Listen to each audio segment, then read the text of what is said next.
ak l'homme fort Georges lenteur yi également est-ce que du moo jur ñi nga xamante ne tey jàpp nañu ne am na lu ñu def ñu waroon teg paaramu tuuma ñoom ñëpp làmb nañu mbooy gi maanaam dem nañu seen yoon est-ce que suñu continuer waatee nii nervi yi nga xamante ne commencé nañoo gis seen ay vidéo di circuler ñoom tamit ñu dem seen yoon. waaw peut-être waaw am na nervi yoo xam ne peut-être mën nañu disparaître dans la nature ça c'est vrai parce que nervi yi bokkul tellement ak autorités yi nga xam ne ils sont épinglés par des rapports parce que ñooñu dañoo am tur am sant am adresse fixe tout à fait le contraire de ce qu'on appelle nervi parce que nervi yi am na ñu bëri ñoo xam ne kenn xamu leen. c'est ay visage rek ngay gis nii parfois ils étaient ay kagul la ñu yoroon donc ils sont beaucoup plus difficiles à identifier que par exemple quelqu'un qui a été ministre quelqu'un qui a été DG kooku am adresse fixe am fu mu dëkk kooku moom jàpp ko yomb na donc kooku xam nga pour mu gën a dëkk moom day jafe tout à fait le contraire maintenant dans nervi boo xam ne wóor na la ne bon à part ñoo xam ne seen kanam dafa fës trop ci réseaux sociaux yi wala ñu am ñu leen xàmmee seen dëkkandoo quelque chose comme ça mais ils sont très difficiles à identifier est-ce que dinañu mën a dem yan mesure la autorité di jël pour mën a tere ñooñu ñu génn dëkk bi là nag ça c'est sera un travail très difficile du yomb. bu yomb parce que comme ni mu la ko waxee ah c'est pas nervi yi bëri woon nañu ñu doon qualifié de nervi yi bëri woon nañu. bëriwul Sénégalais yi mën a wax ne diw mii nervi la woon en tout cas wala nga mën a ne avec des preuves à l'appui kii gis naa ko nii ak nii mu def lii ak lii avec pour mu mën a nekk parce que la majeure partie ils agissaient la nuit. la nuit bi gars yi si guddi gi leen doon génn di traquer gars yi comme ni ñu def le pape Abdoulaye Touré là. oui xam nga ko guddi la woon peut-être moom. mais ñàkkul ne vidéo am na.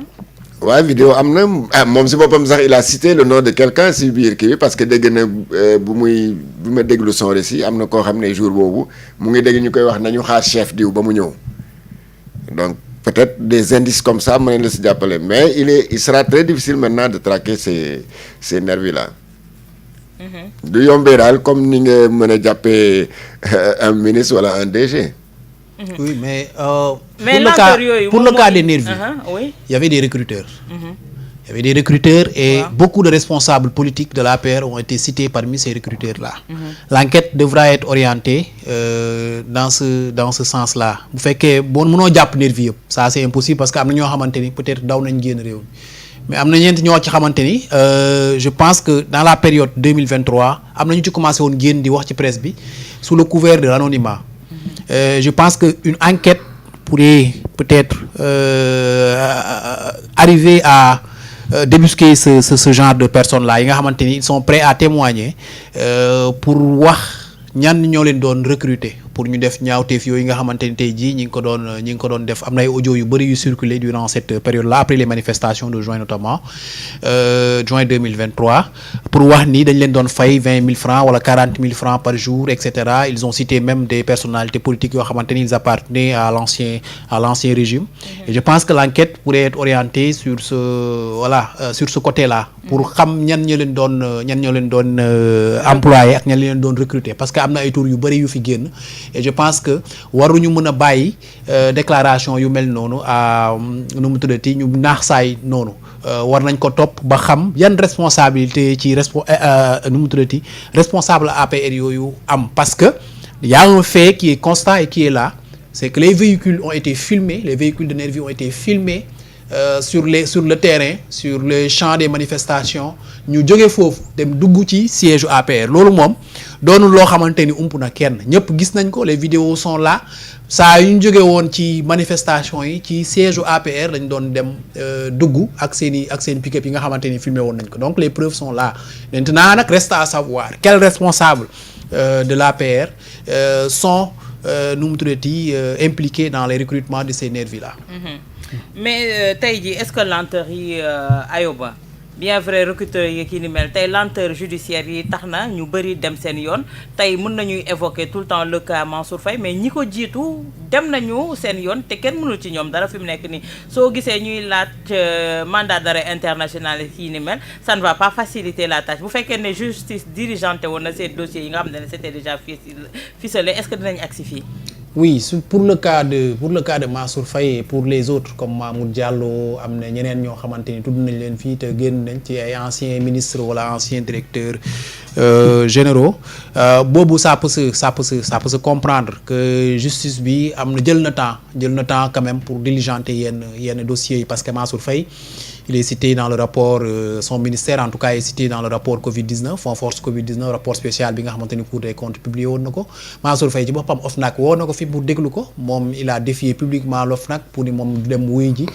OFNAC à l'époque kii di Mamour Diallo l'affaire bi nga xamante ni moo concerne les 94 milliards OFNAC def na ci benn rapport ba wax clairement que ni plainte bi nga xamante ni wala déclaration yi nga xamante ni Ousmane Sonko à l'époque defoon na ko c'était clairement motivé que ni moom il était impliqué donc justice bi pour man dès les premières heures waroon naa mën a diligenter ne serait-ce que ces cas-là et l'affaire Prodac aussi est là pour ne pas leur donner nu mu tuddati l'opportunité ñu quitter